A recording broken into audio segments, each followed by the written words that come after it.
Question दिया हुआ है, मान लीजिए ओ वृत्त का केंद्र है, ठीक है। मैंने डायग्राम पहले से ही बना दिया, ठीक है ना। ओ वृत्त का केंद्र है, आप देख सकते हो वो सेंटर है। ए बी और सी डी जो है ये त्रिज्या नहीं है, ये है केंद्र, ठीक है ना।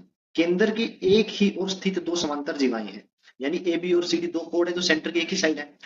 ओपी जो है ए बी पर परपेंडिकुलर, आप फिगर में देख सकते हो ओपी, और ओ क्या है सीडी पर परपेंडिकुलर है, ठीक है।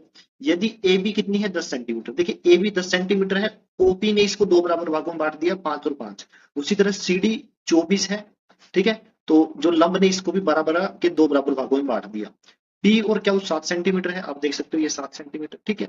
हमसे पूछा है वृत्त का व्यास ज्ञात कीजिए। देखिए सबसे पहले आप देखिए ब्लू लाइन पे आप फोकस कीजिए, क्यू और डी जो है वो उसकी वैल्यू कितनी है 12। कौन सी ट्रायंगल में, ओ क्यू डी, ठीक है। फिर मैंने दूसरी ट्रायंगल दूसरी साइड बनाई है एपीओ में, एपी क्या है 5 सेंटीमीटर, ठीक है ना। यानी दो ट्रायंगल में दो दो साइड दे दी। और अगर मैं ओडी की बात करूं ये क्या है एच, और एओ की बात करूं एच, दोनों क्या है हाइपोटेन्यूज, क्योंकि रेडियस है दोनों बराबर है, ठीक है। आपको सबसे पहले इस टाइप के क्वेश्चन में ये चेक करना है, जो दोनों ट्रायंगल की साइड्स दी गई हैं उनका डिफरेंस कितना है। आप देख सकते हो 12 और 5 का डिफरेंस कितना है 7, ठीक है। और दोनों कोड के बीच का गैप भी 7 दिया हुआ है।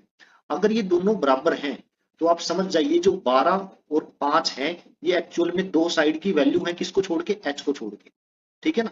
एच को, एच की ये दोनों वैल्यू एच की नहीं है, ये दो वैल्यू किसकी है, दो बची हुई साइड है। अगर मैं ओ क्यू डी की बात करूं तो बेस कितना है 12, तो उसका परपेंडिकुलर कितना हो जाएगा 5, ठीक है। और अगर एपीओ की बात करूं ट्रायंगल एपीओ की, तो उसका बेस कितना है, बेस यानी एपी कितना दिया हुआ है, ये 5 दिया हुआ है, ठीक है ना 5। तो उसका परपेंडिकुलर यानी ओपी कितना हो जाएगा 12 हो जाएगा। वो वैसे भी आ गया, कैसे आया है 5 और 7 12, ठीक है ना। हमें क्या निकालना है, हमें एच निकालना है, किसी एक ट्रायंगल से निकाल लीजिए। मैं ओ क्यू डी से निकाल रहा हूं, ओ क्यू डी से, ठीक है ना।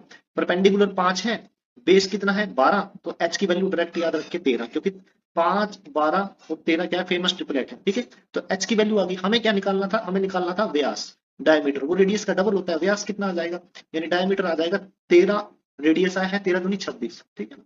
तो ऑप्शन जो पहला है वो सही आंसर।